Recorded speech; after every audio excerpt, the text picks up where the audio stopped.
everybody, it's Jennifer Seeger and welcome back to my channel. Today I wanted to just do a quick video and share 3 of my favorite go-to condiments that I make when we are on the Whole30. So if you're not familiar with the Whole30, I will link my playlist, or there's a lot of information online. I won't go into it right now, but it's an elimination diet, and one of the things that you can't have is sugar, which is a hidden ingredient in like every condiment. Ketchup, mayonnaise, I mean, it's just hidden in there. If you read your labels, it's crazy how those sneaky sugars get in. So when we are doing the Whole30, we cannot have the regular kind of go-to common condiments. There are condiments that we purchased, and our favorite brand is actually this Primal Kitchen. We like their Mayo. They have a couple of really good barbecue sauces and ketchups, but these can get expensive. These are clocking in around the $5 mark. I've seen them as expensive as like $7.99, and that's just like insane. So I don't have recipes to make everything, but I have 3 go-to recipes I want to share today for a really good barbecue sauce that we use a lot, ketchup that we use a lot because we tried not making it once, and I think we ended up buying like 5 or 6 bottles of the ketchup. So it's really cost effective. It saves you a ton of money if you make them yourself. And then mayonnaise. And like I said, we do have a mayonnaise on hand. I made another one for this video. I made one a little bit runnier because we like to make aiolis and things, mix different spices in and have different dipping sauces and dressings and things. So anyway, without further ado, let me show you how I make the ketchup, barbecue sauce, and mayonnaise. All right, so I have the ingredients all pulled together to make the barbecue sauce here. I'm super excited because I'm using some of my new spice jars. It's taking smoked paprika, onion powder, cayenne pepper, and then garlic powder. And like I said, I'll link the recipe below, and also I'll link the video if you want to see how I organize my spice cabinet, because I am loving that. I also have Whole30 compliant tomato paste. I like this Cento brand. You have to be careful with a lot of things, but I haven't found too many tomato pastes that aren't compliant. I know it's not zooming in there. It's just tomatoes and citric acid, both compliant on the Whole30. You also need to get, for this barbecue recipe, liquid smoke, and that was a challenge in finding one that was compliant. I actually ordered this one on Amazon. I was doing some digging just on the different websites for, I think I went to Walmart. See if I can get it to focus in. It is just terrible with these ingredients, but this one is just liquid smoke, and then there are no artificial flavors, colors, or preservatives. So it was tough to find it. Like I said, I ordered it on Amazon, so I'll link that one below. Got some apple juice here. Again, need to just make sure we're working with the compliant applesauce, and this is 100% juice. There are some with sugar added and things, so pay attention to the apple juice. Now, this recipe is calling for Dijon mustard, and I don't have it. I'm just going to use French's yellow and hope it turns out okay. Honestly, every time that I've bought Dijon for one recipe, we use it for that recipe, and then it just goes bad in the fridge because we don't like it. So I'm kind of done with it and just using yellow. Got my apple cider vinegar. This Bragg brand is my absolute favorite of that. And then some medjool dates that do have pits in them. The first time I cooked with these, I made a whole recipe, and I thought it sounded kind of loud in the blender, and found out after that recipe was like inedible that there are dates. So I'll have to pit those. But yeah, got everything going. Got a saucepan out here to put my ingredients in. And then once it is warmed up, I will transfer it to the Ninja and just finish the process. I could use the immersion blender inside the pot, but I think I wanted to transfer and do it up in the Ninja. So those are all the ingredients. Let's get cooking. Okay, we're starting with the apple juice and then adding in tomato paste and the apple cider vinegar and mustard, and then of course the liquid smoke, and I got all my spices in. You want to start this one on the stove top. It doesn't, I wouldn't say requires cooking, but you want to get things warmed up, especially the medjool dates. They are an ooey gooey mess. Like I mentioned, you needed to pit them. Don't make my mistake. And once you get it all in, it does not look pretty. But again, we just have it on the stovetop. I'm on a medium low setting here just to get those dates softened, to get that in the blender. And as soon as I see the steam starting to come up, I want to take it off the heat because I do not want it to come to a boil.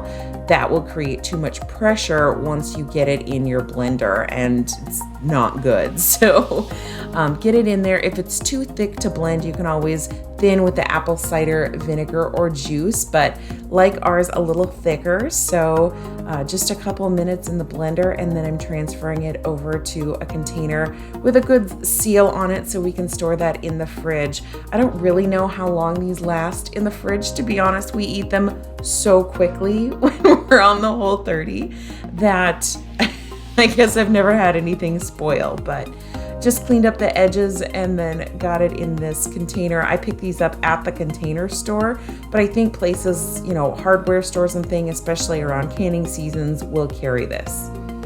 And of course, I have to share our favorite way to use this and why it does not last in the fridge very long. It's thick, and we just spread it on some pulled pork on a baked sweet potato. This is a Whole30 compliant, delicious dinner. The ingredients to make the ketchup is actually very similar. We're using apple juice, apple cider vinegar. The spices we're putting in here are just going to be a tablespoon each of garlic and onion powder, and then 1/8 a teaspoon of ground cloves. I don't even have that measurement, so I just kind of eyeball it or pinch it in. And then just a couple cans of this same tomato paste Cento, I think it's called, that is Whole30 compliant. This you can just whisk together in a bowl, and you want to thin it out half a tablespoon at a time between apple juice or apple cider vinegar to get it to the consistency that you'd like, and then of course desired sweetness. I am running super low. I need 2 tablespoons of this. I might have to improvise a little bit, but we're gonna get all this combined. Like I said, you can do it in a bowl, but I like using, again, the Ninja just to get it really well and blended. So let's make some ketchup.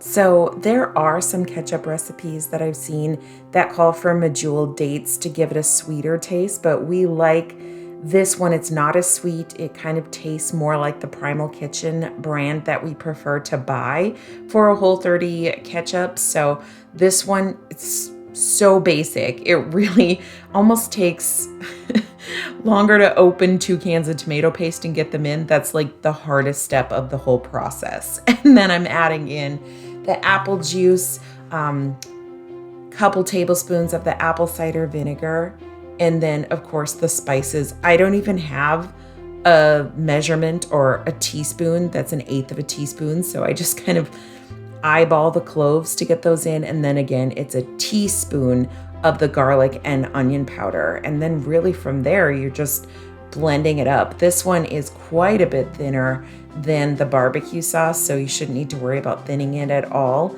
It is just a quick blend, maybe a minute or 2 before I'm transferring it again to one of the containers. I picked this one up also at the Container Store, but I've seen these around at different hardware stores, like I said, especially around canning time with the seal on them, and it works really well. You could get a squeeze bottle too, because this would come out like a regular ketchup bottle. It's pretty thin.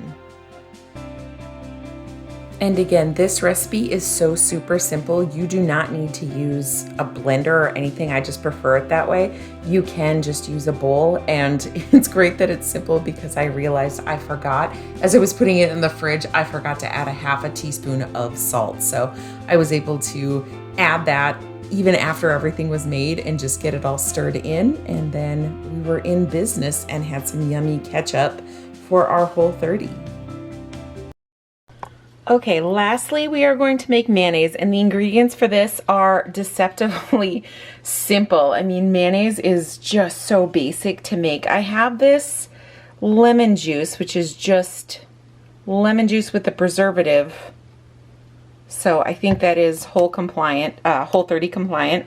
Salt, 1 egg, olive oil per the recipe recommendation, which I'll link below, extra virgin or extra light taste is what you want.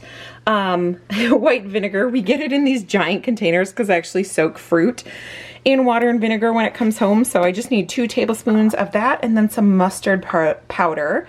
Now there are instructions on how to do this in a food processor, but I'm just going to use my KitchenAid immersion blender, and you need a container that fits the immersion blender snugly. So I'm just using this that actually came with the immersion blender. So the base is actually covering pretty much that whole bottom there, which is what you want.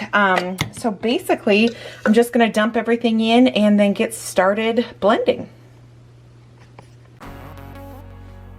Now, I mentioned before, we do buy mayonnaise, and we did this time on the Whole30. They had it at Costco, really cost effective to make your own, but it was cheap and easy to buy a big container. So we've had that. I am making this one for this video to use for different things. We like to make aiolis, where we mix like some garlic, a little bit extra lemon, or different spices in them, or things for dressing and whatnot. So I'm not gonna let it emulsify to its full thickness, just because that's the purpose. But you get all the ingredients in, and then just set your immersion blender down to the bottom and turn it on until you start to see it emulsify. And the goal is to get all of that liquid incorporated, but the key is to do it slowly. So after it starts to kind of turn white and creamy, you just want to rock your immersion blender side to side. And then I do start bringing it up and down out of the mayonnaise just to get all that oil worked in.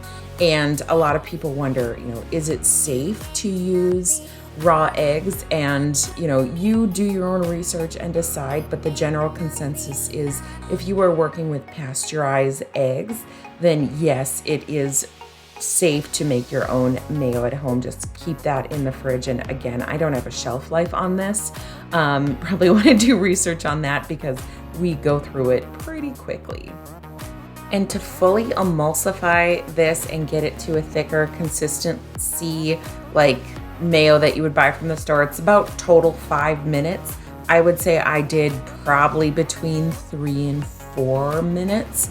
I honestly didn't time it, but I was looking for something that was a little more like a dressing.